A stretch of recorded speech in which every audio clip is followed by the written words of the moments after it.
Now on BBC Radio 4, Jolyon Jenkins returns with a piece of Out of the Ordinary. This week, he looks at the men fighting a war of liberation against women.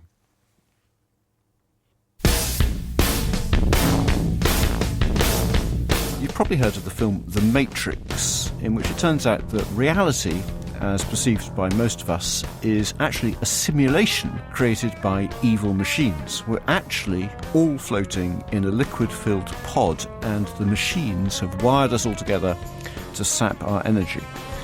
So at one point, the central character is given a choice. He can take a blue pill, which will keep him in blissful ignorance of this, frankly, alarming truth, or he can take a red pill, which will make the fake reality disintegrate so he sees the real situation. Well, naturally, our hero takes the red pill and fights back against the machines. It's only Hollywood, and it's only a metaphor, but some men find it very compelling. It's not machines that have enslaved us, they think, but women, or more particularly feminism. And among these men, there's a debate. Do we fight back against our oppressors, like this man says? Feminism as a political force, in the UK at least, I think can be thwarted. We're not going to be slaves. Or do we accept that the odds are overwhelming and cease to engage with the enemy? It's too late. It's all gone quite seriously anti-male, and the only real strategic approach is to save yourself. Women aren't worth the hassle. The juice is not worth the squeeze. So this programme is about what it's like to live in the grip of a metaphor so strongly, the red pill, blue pill metaphor, that everyone else seems to be completely deluded. Pretty much all women will find the ideas in this programme offensive or ludicrous, and quite a lot of men will too. And let me make it clear that they're not my ideas, but then I've taken the blue pill. Someone who's swallowed a whole bottle full of red pills is Mike Buchanan, leader of the political party Justice for Men and Boys, and the women who love them. People who swallow the red pill are those who will look on gender issues, honestly, rather than what most people do, is through the lens of gynocentrism, which is caring about issues affecting women and girls and not caring about men. As far as the state is concerned, men are subhuman. So the rest of us who are blue pill people are living in a false world. Yes, we don't see reality. You don't. Clearly. And if I might say so, and you can edit this out, the BBC is among the worst for that. I met Mike Buchanan outside the Houses of Parliament on International Men's Day, 19th of November. His supporters were standing around in white boiler suits, which they'd stained red in the groin area. They were protesting against male circumcision. It causes as much damage to males as most female genital mutilation causes to women. The entire purpose of it is to reduce men's pleasure during sex later in life, so as to make them more faithful to their wives. Are you a victim? No, I'm not. But I mean, plenty of people here are not, but we have compassion for the men who've been through this. I would say that female genital mutilation is a lot worse because it involves sometimes the complete removal of the external genitalia, whereas male circumcision is just removal of a piece of skin. You're just demonstrating there your complete ignorance about circumcision. Circumcision takes away the foreskin, which contains 90% of the nerve endings which give pleasure to men during sex. Its entire purpose is to reduce so men's... circumcised men have only 10% of the pleasure? Yes. This is all highly debatable, but this isn't the place for that debate. Also on the demonstration was mental health nurse Ewan, who'd come up from Bristol. I'm a men's rights activist. I have been since the beginning of 2013. What happened in 2013? Basically, I was going through a bit of a crisis in my own life and was looking for kind of answers to it. Does it involve women, this crisis? Yes, yeah. And when looking into what may be the reason for this, and found the men's rights movement, and I just started seeing a lot of the statistics. 80% of suicides are men. Actually, 77% in the UK. 96% of prisoners are men. That's about right. 96% of workplace fatalities are men. Also right. 50% of marriages end in divorce. Actually, in the UK, it's only 42%. 90% of the time, it's the woman who initiates the divorce. Actually, only 65% in this country. And it seems that the main reason for all of these horrific statistics that are affecting men and boys is the proliferation of feminism.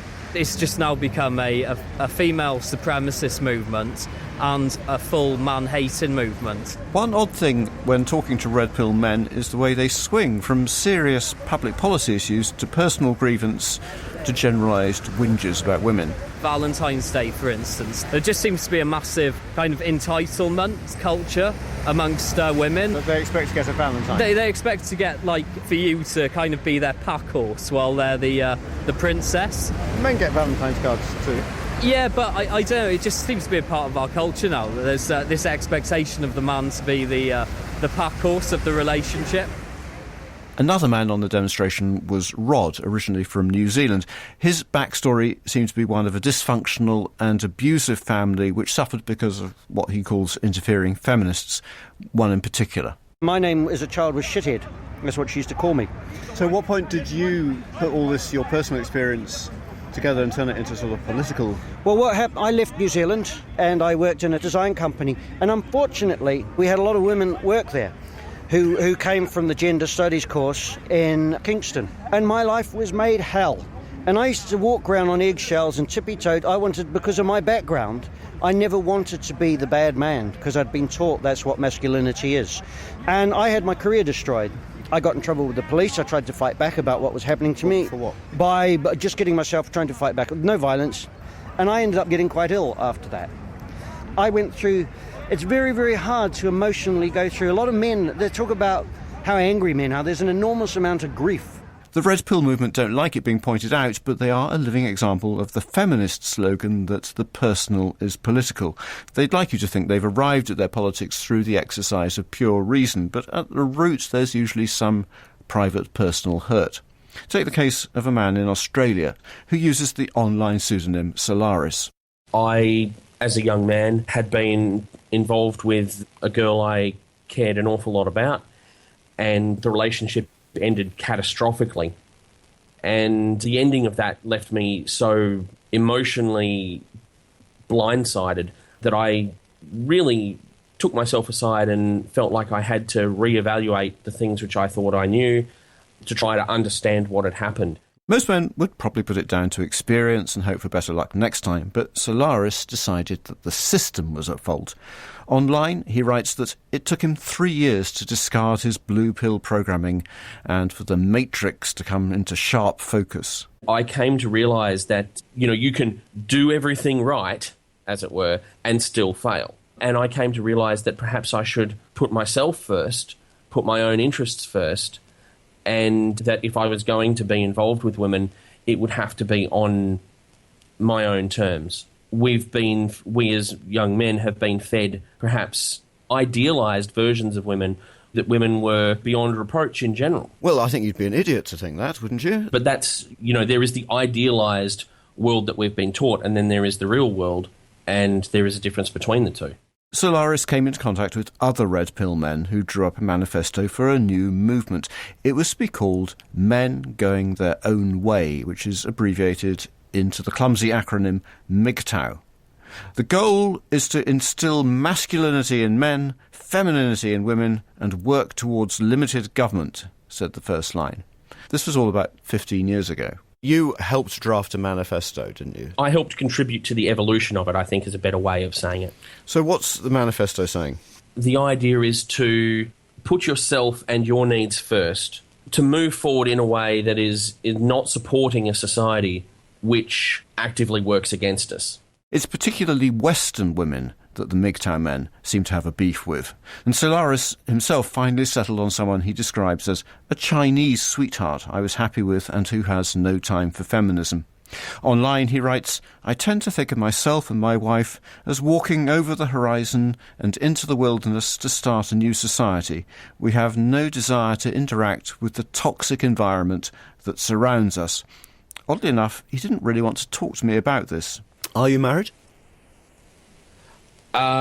Look, I'm actually not going to comment on that, only because I think it would unnecessarily bias people's opinions of what I have to say. I'd like to think that what I have to say can stand on its own without it mattering whether I'm married or not. This could be because in the years since the MGTOW manifesto was written, the movement has hardened and diverged from the Red Pill movement. The current generation of men going their own way see the men's rights people as sellouts and compromisers. Marriage is definitely out of the question, and now you get this kind of thing online. As a man going his own way, you're going to need to understand the fundamental rules of the lifestyle you're choosing to lead. Avoid relationships. The bond between men and women has simply devolved into a state of warfare.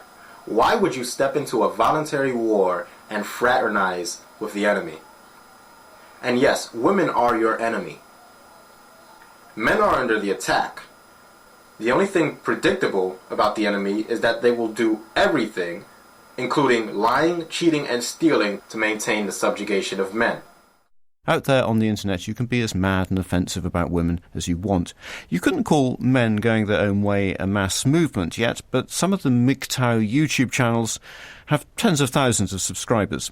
Most of the activists operate anonymously in cyberspace, but a few do go public, including a small band who get up on stepladders to preach at Speaker's Corner in London on Sundays. They're led by a blogger called Richard Ford. I have come here to bring you glad tidings. Something called MGTOW, which stands for Men Going Their Own Way. Most of the men here consider themselves probably individuals in control of their own fate. But standing up here, I can see something very interesting. I can see that the men who are with women, when I start talking about men's issues, they will steer a little sneaky look to their significant other to see if it's okay to be listening to someone like me. Go on, give him permission. He wants to be comfortable. He has permission. Great. We all have permission to listen because, believe it or not, we've all been fed a fairy tale. One of the first nursery rhymes I was taught was slugs and snails and puppy dogs' tails. That's what little boys are made of. Sugar and spice and all things nice. That's what little girls are made of. Men and women are told men are undeserving of love or care. So when we go home and we watch the television, every night has basically the same story. Men getting shot, blown up, killed or destroyed in various ways. Quite often, when he sees a man killed, he's supposed to laugh. It's actually funny. So, politically speaking, he comes to vote. It doesn't seem at all strange to him that he should vote for wars that only he fights in. Because after all, he's made of slugs and snails and puppy dogs' tails. Well, I've got news for you. I don't believe women are weak or victims. For example, some men here have been with a woman and she'll say, "Help me, help me, help me. There's a spider in the bath." So the man says, "This is good, I'll get rid of the spider for you." And the woman goes, "Oh, thank you." It never occurs to the man that while he's not in the house, there's no one to take the spider out of the spider plug. Does that mean she just doesn't have baths? No! Of course she knows how to pick up the spider and throw it out the window. But she's just making him feel good. The men took it in turns to persuade the crowd about the evils of feminism. Here's Linton. Women, look guys, this sounds very strange to you. Yeah. Women have a choice whether to have babies. Agreed. Listen to me. Have babies. Listen, let me die address. I will not take heckling. They cannot even prove that the in person advance. that's asked the question. They cannot prove now, in listen, advance that they're not going to have babies in the future. Who now still believes we need feminism? Why do you think we need feminism? Because you just compared having a uterus to having a disability. No, we did not. Because you think it's acceptable to discriminate against someone purely on the basis of their sex. To have it. You think it's a weakness. That's why we still need feminism. So it's right. While Linton battled the hecklers, I spoke to Richard Ford. A huge grievance among MGTOWs is that marriage is a bad deal for men because if it ends in divorce, women will walk off with all the money. And I'm the only man still I know who represented himself in court and walked away without paying a single penny. So I thought, right then I'm going to plug into the red pill.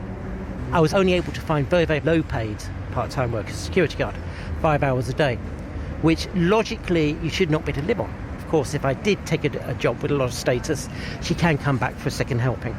I paid off my mortgage and I've now got about £200,000 worth of assets, working 5 hours a day.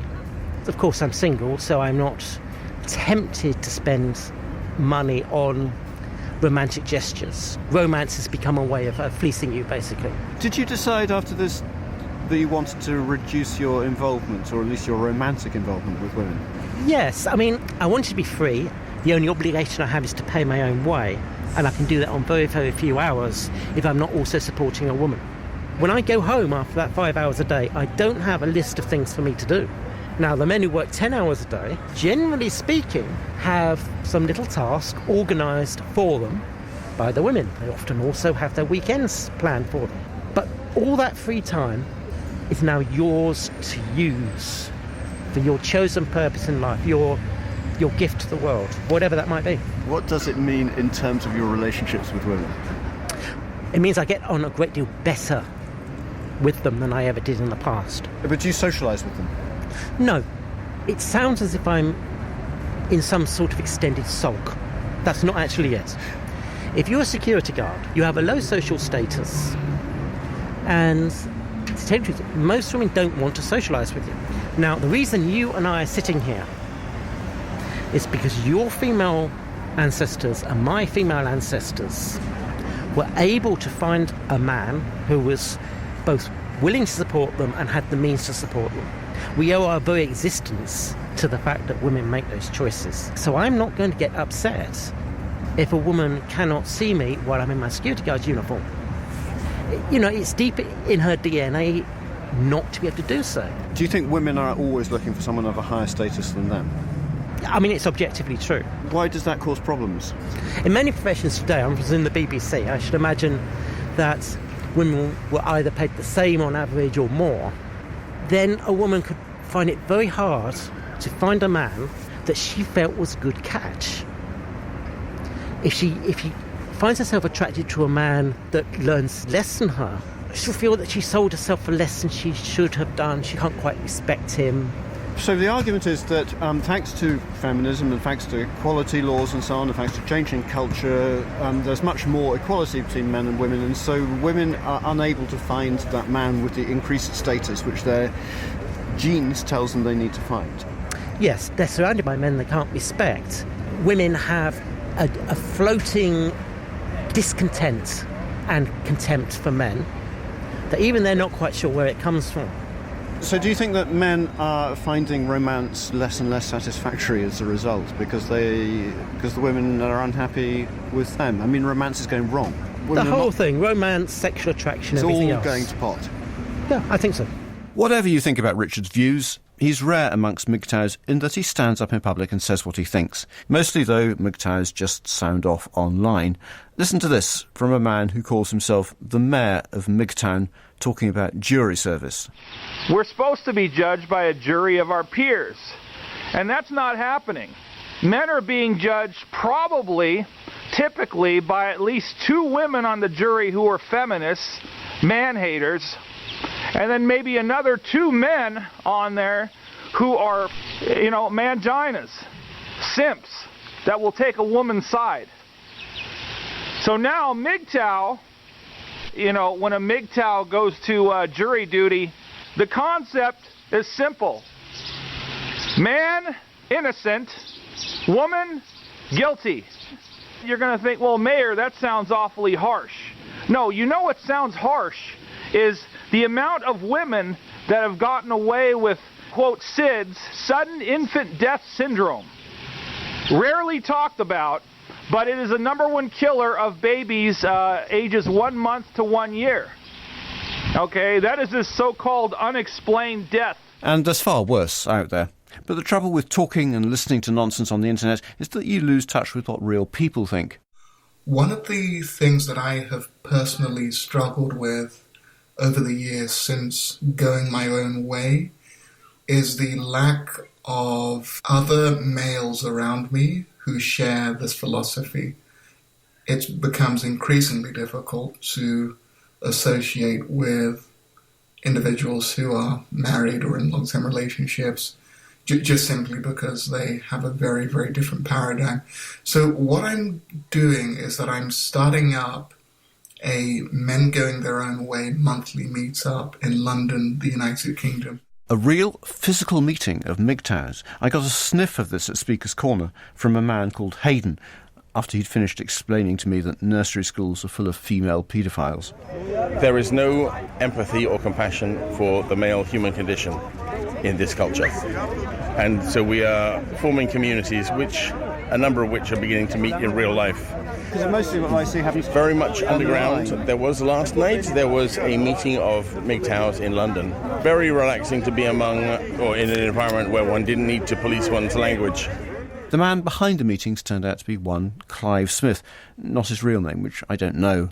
He started advertising the meetings back in the summer, but as soon as he did, an independent television production company making a BBC Three documentary got interested and wanted to come to the meeting.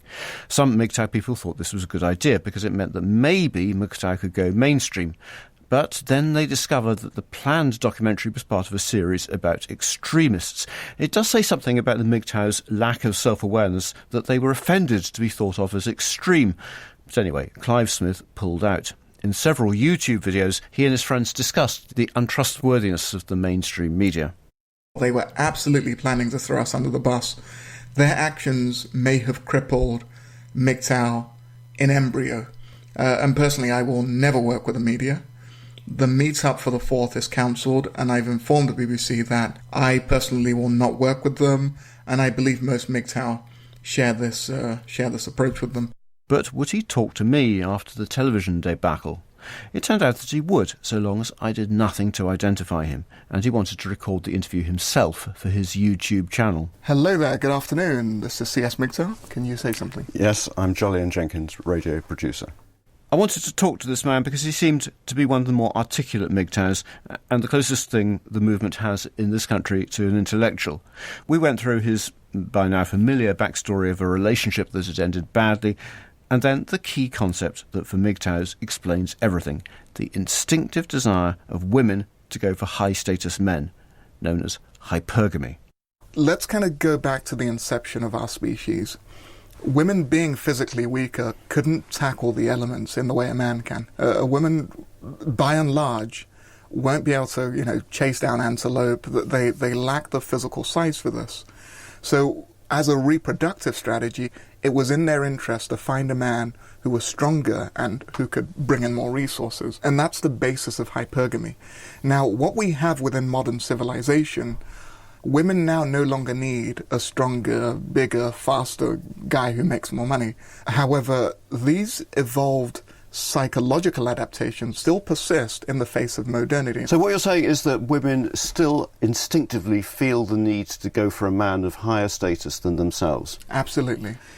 If, for example, a woman finds herself in a situation where she's now at a much higher social status than this guy, you will very, very quickly find the end of that relationship, and if they're married, a divorce and separation of the man from his children. What evidence have you got for that theory? Well, look at the divorce rates. Well, that doesn't prove that it's a result of hypergamy. I believe the evidence is very, very clear that there absolutely are universals in terms of female behaviour. Hypergamy is one of them. Unfortunately, we don't have a lot of scientifically rigorous studies to prove the phenomenon. And there really isn't any evidence to speak of. True, over history, women have tended to marry men with a higher status than them, but that can be explained by the fact that more men had higher status. They earned more, they were better educated, and so on. It doesn't mean that women necessarily wanted higher status men, let alone that it was a biological imperative. And a recent study of speed dating showed that men and women, given the choice, tended to choose people of similar status to themselves. But on the very thin evidence of hypergamy, MGTOW builds a whole theory of gynocentrism. Gynocentrism is the prioritization of female needs above men. And you think that's what we've got? Think that, no, this is a consequence of our sexually dimorphic species. You think this has always been the case in all societies? Absolutely. That women's interests are put first? From the hunter-gatherer days to now. Let me put it this way. Let's say, for example, we pick a society that I'm assuming you would believe that where women have the short end of the stick. Would you rather be a woman in Afghanistan who her husband slaps her around, or would you rather be a man who is shot at and killed in war? I would say that the Afghan man has it better. Has it better. Why would you say that? Because he has freedom, he has autonomy. He certainly does not have freedom. So in his culture, he is expected to provide for his woman. What type of freedom is that? In his culture, he is expected, and legally, to fight and die in war. So you're saying that even in Afghanistan, women have it better than men? Consistently across the world, women have Everywhere. it better than men. Absolutely. Even like Saudi Arabia? The issues men face, by and large, are far more issues of gravity than the issues women face. We went through the contradictory evidence, the fact that women across the world suffer more domestic violence, the fact that in large parts of the world female fetuses are more likely to be aborted and girl children get fewer resources, the fact that women earn less. But he wasn't having any of it. But what about the idea that MGTOWs are just really lonely cyber warriors? MGTOW meet up regularly. There are lots and lots of us. But what makes it seem a bit marginal to me is that everyone is very secretive about the whole thing. Yeah, absolutely. We ghost. You ghost. Yeah, a lot of us ghost. We just choose to deliberately keep a very, very low profile. But the consequence of this is that it does seem quite an atomised movement, and a lot of people connect with each other only through the internet, and then it becomes ever more extreme. I disagree with you most strongly. What is extreme to you is certainly not extreme to myself. For example, you see quite a lot of really unpleasant, at least to me and I think to most people, unpleasant language about women. So, is that a bad thing? Well, if you put out a video entitled "All Women Are Whores," is that not offensive? I disagree. I don't consider whoring to be a particularly poor choice of profession. I think it was intended as an insult. Insults are traded all the time. That's part of the human condition. There's one video which I think you commended people to look at, which is saying that men should use jury service to deliver absolutely justice for men in the courts. If I am ever on a jury, I'm not here to seek fairness for the genders. No. The time for that has passed. I'm here to advocate on behalf of men. Amongst the men's rights movement, of which you are, I suppose, an offshoot, people have said quite rude things about MGTOW, basically saying you're a bunch of losers. You see me in front of you. Who can't get laid. Do I look like I can get laid? We don't chase women with the fervour they deem appropriate for any red-blooded man. But the more serious point, I suppose, would be that this is a dead end evolutionarily. I mean, if men do go their own way, that's curtains for the human species, which I disagree. Some men and women will always want to procreate. You guys can keep up the... so the rest of you will just freeload?